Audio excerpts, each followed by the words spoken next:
студиото со вас, Валентин Николовски. Почитувани гледачи, добро вечер. Вечерен преглед на најважните вести и теми на денот.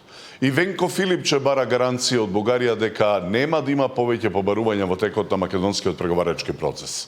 Филипче од трибина во Прилеп побара од Софија чекор на вистинска добрососедска политика. Од ВМРО ДПМН не му веруваат на Филипче и на неговите намери, но од партијата велат дека лидерот на СДСМ конечно сватил дека проблем на Бугарија не е само промена на уставот.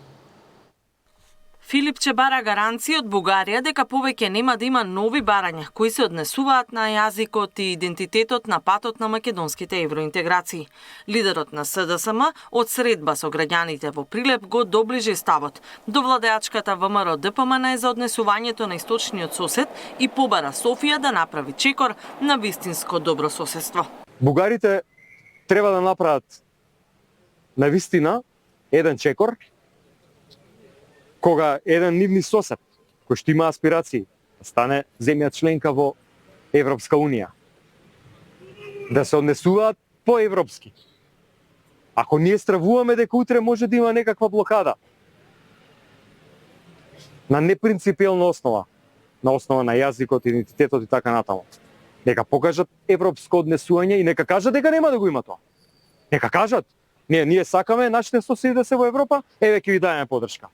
Не се грижи да нема да има такви барања. Тоа е вистинска добрососедска политика. Не само да притискаш некого што е помал и послаб од тебе. Тој коментирал и дека СДСМ работи и лобира кај сестринските партии од ПЕС за поддршка на извештајот во Европскиот парламент за Македонија, но и дека благодарение на храбрите државнички политики на владите на СДСМ, денес македонскиот јазик е признат во ЕУ.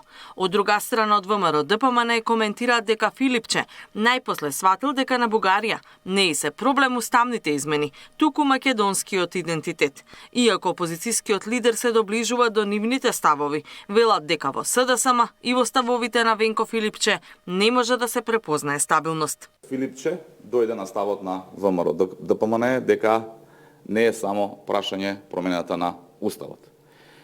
Но истовремено не може да знаеме на што сме со ваков човек.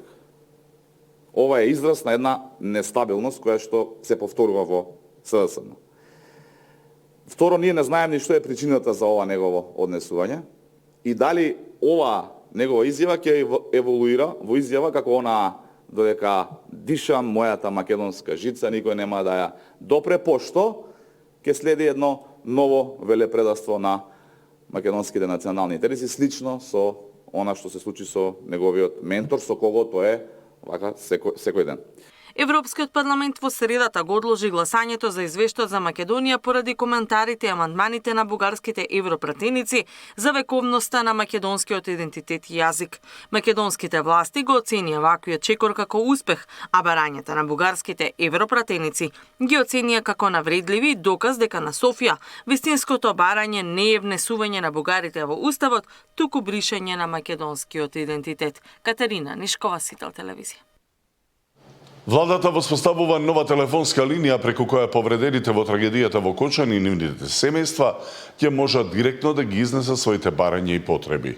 Линијата ќе биде активна од понеделник, а со неа ќе управува канцеларијата на председателот на владата.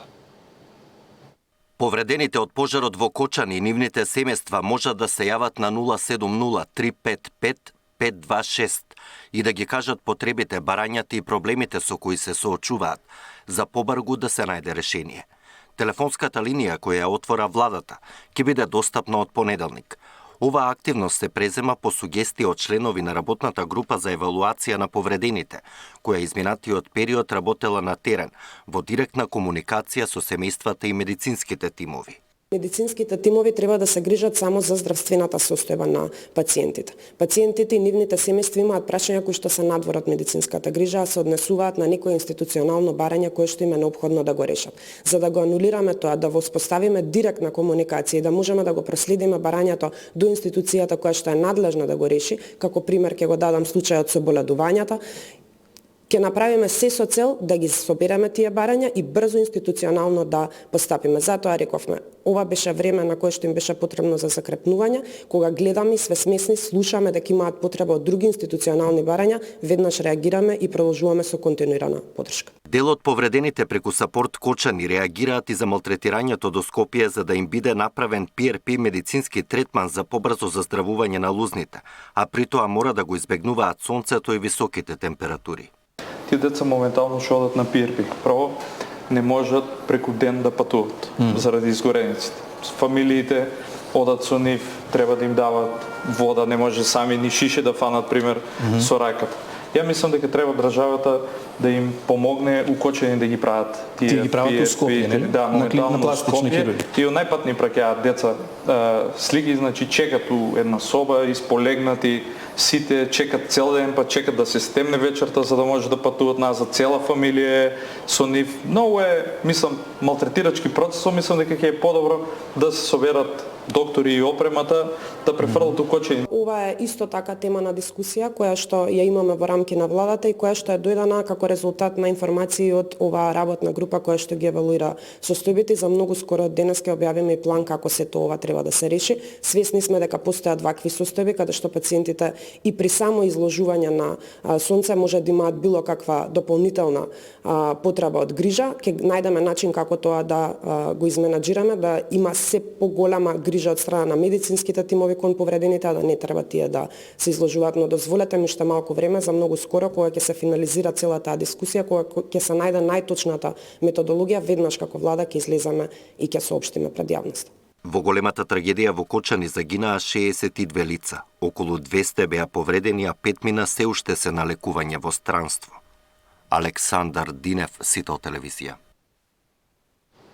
Инаку и денеска во Кочани се одржа марш за ангелите, 9 поред, од кој се побара брза и непристрасна истрага за пожарот во дискотеката Пулс, кој однесе 62 млади животи, а стотици беа повредени.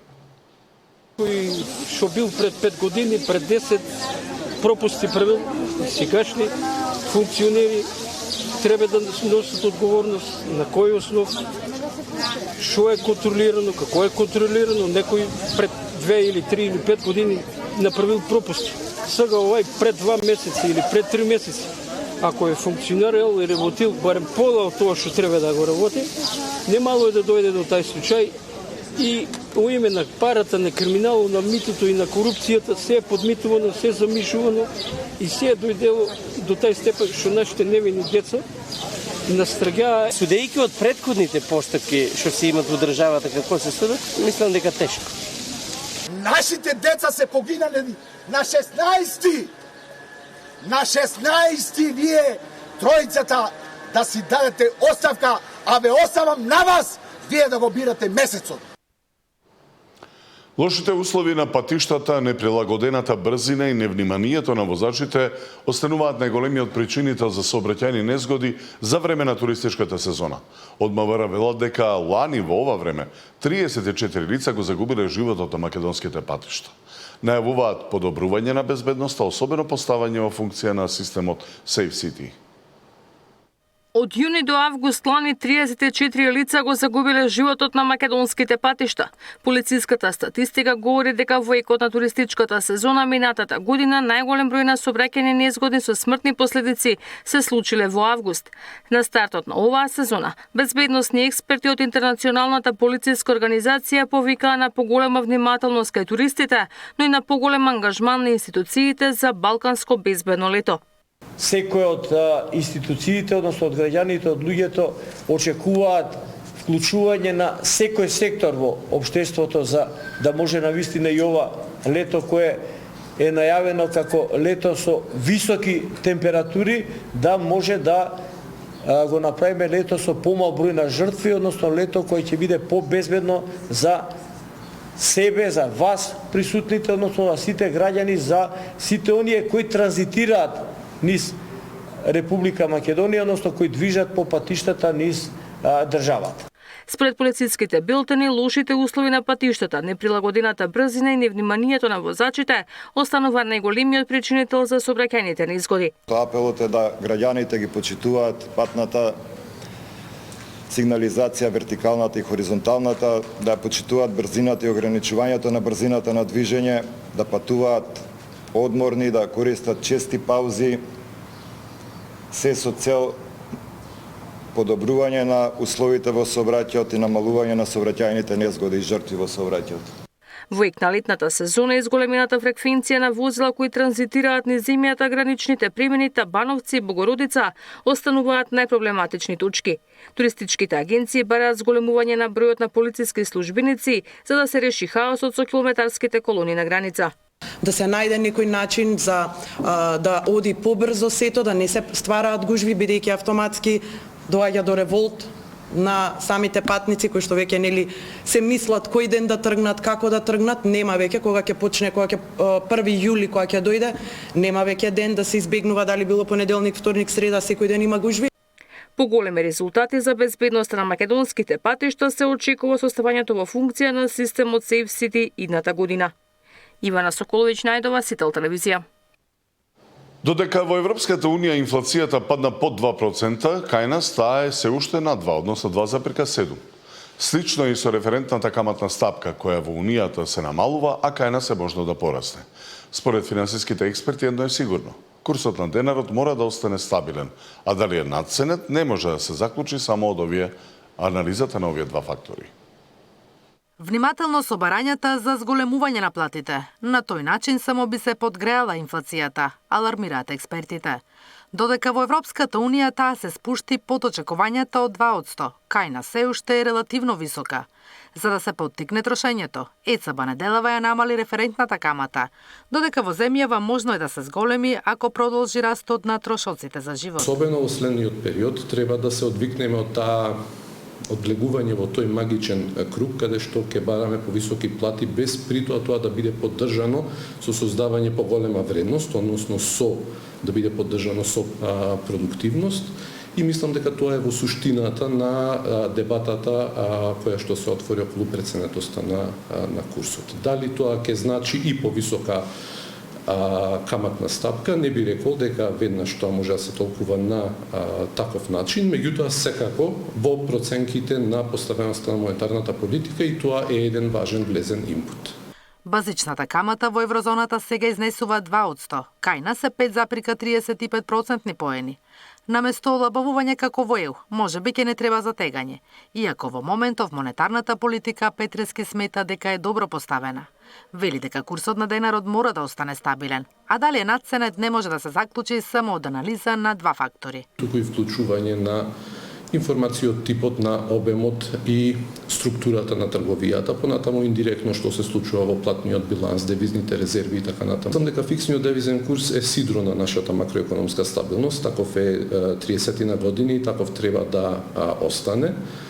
Дури и да постои евентуална преценетост на валутата, не мислам дека тоа е веднаш на било каков алудирана повик за евентуална промена на режимот на девизниот курс, туку повеќе треба да се решава проблемот низ призмата на структурните политики. По стапување на функција, новиот гувернер изјави дека денарот е надценет во однос на еврото за 9%, но тоа не значи дека ќе се менува курсот. Се до влегување во Унијата и воведување на еврото, Славески вели дека денарот ќе остане фиксен, а за пониска инфлација во соработка со фискалната власт ќе се обидат да ги стабилизираат цените. Наташа Мерсовска, Сител телевизија. Тука е крајот на вестите, во продолжение шоуто Звездите на Грант. Пријатно.